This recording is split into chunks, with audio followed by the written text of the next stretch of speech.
All right, welcome back, everyone. We're diving into something pretty thought-provoking today. Yeah, this one's interesting. We're digging into this article, Truth and Authenticity. It's by Shawn Wondunna-Foley. Came out just the other day. January 19th, right? Yeah, it just came out. And the whole thing, well, it really got me thinking. It's a timely topic, that's for sure. Especially, with everything going on. Wondunna-Foley, they're making this point that truth and authenticity, it's not just some feel-good thing anymore. It's like essential, like a currency almost. Yeah, they compare it to a currency, which is, I think, a really interesting way to look at it.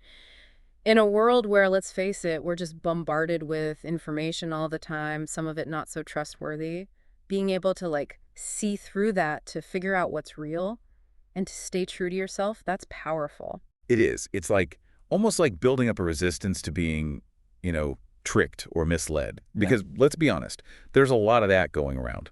And actually, Wondunna-Foley, they get pretty specific about that. They call out some major sources of deception, like straight up mentions politicians. Right, right. And they talk about traditional media, too. Which I think is relevant to a lot of our listeners. Yeah. People who are really engaged, trying to understand the world, but also aware that not everything they hear is the full story. Absolutely. And Wondunna-Foley, they're really pushing this idea that we need to be questioning things more, especially when it comes from authority figures, traditional media, any of that. It's about, breaking free from the illusions. Yeah, it's about becoming more discerning, right? Becoming more critical of the information that's coming at you. And this is where I love that metaphor in the article. It's like, become the captain of your own ship. I mean, what does that even mean in this context? I'm curious to hear your take. Well, to me, it's about taking control. Right. Taking control of your own beliefs, your own values, your own direction in life, instead of letting yourself be pulled along by, I don't know, whatever's popular or what someone's trying to convince you of. Yeah, exactly. It's about having that internal compass, knowing where you want to go. And it's probably not always easy. I mean, charting your own course, that takes courage. Oh, definitely. It can be challenging, It can mean going against the grain, maybe having to face some uncomfortable truths about yourself, about the world, and you'll run into challenges for sure. But that's where I think Wondunna-Foley's point about staying committed comes in. Right. Stay committed even when it gets tough, even when you're facing those storms. I like that analogy, by the way, the storms. It's like, yeah, you might encounter rough seas, but as long as you keep your eye on the destination, keep that commitment strong. You'll get there. You'll weather the storm. And honestly, I think a big part of staying committed, a big part of navigating those challenges is confronting the fears that hold us back. Fears, yeah. Because fear can be paralyzing. Totally. And Wondunna-Foley, they make this point that so many of our fears, they're not even real. They're based on illusion, uncertainty. It's like, have you ever noticed how fear can just distort things, make them seem way scarier than they actually are? All the time. I think we've all been there. It's like you finally work up the nerve to do something you've been putting off, right? And then you do it and you're like, wait, that was it? That's what I was so afraid of? It's almost funny looking back.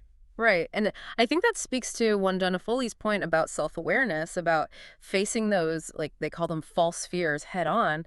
The more we do that, the more we realize that those fears were holding us back from, I don't know, from really living, from experiencing things fully. Yeah, they hold us back. And it's not even just about individual fears, right? But Wondunna-Foley takes it a step further.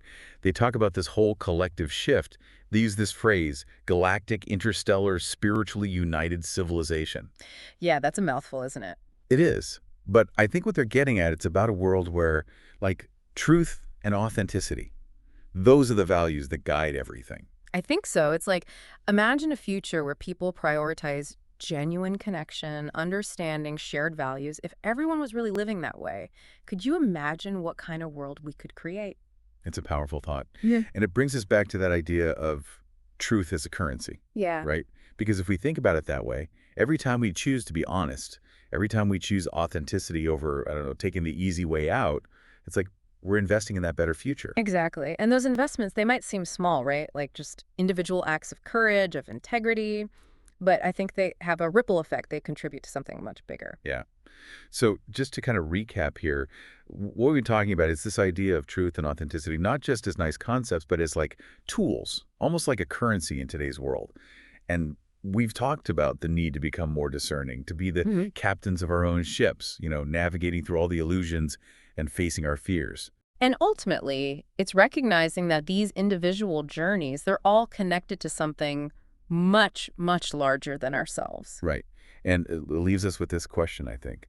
If truth and authenticity, if that's the currency of our time, what investments are we making? What choices are we making every day that align with those values? It's a question worth thinking about for sure, both for, our own well-being and for the kind of world we want to be a part of. Exactly. All right, well, that's about all the time we have for today, but definitely something to chew on. Yeah, lots to ponder. Thanks for joining us for this deep dive. We'll see you next time. See you then.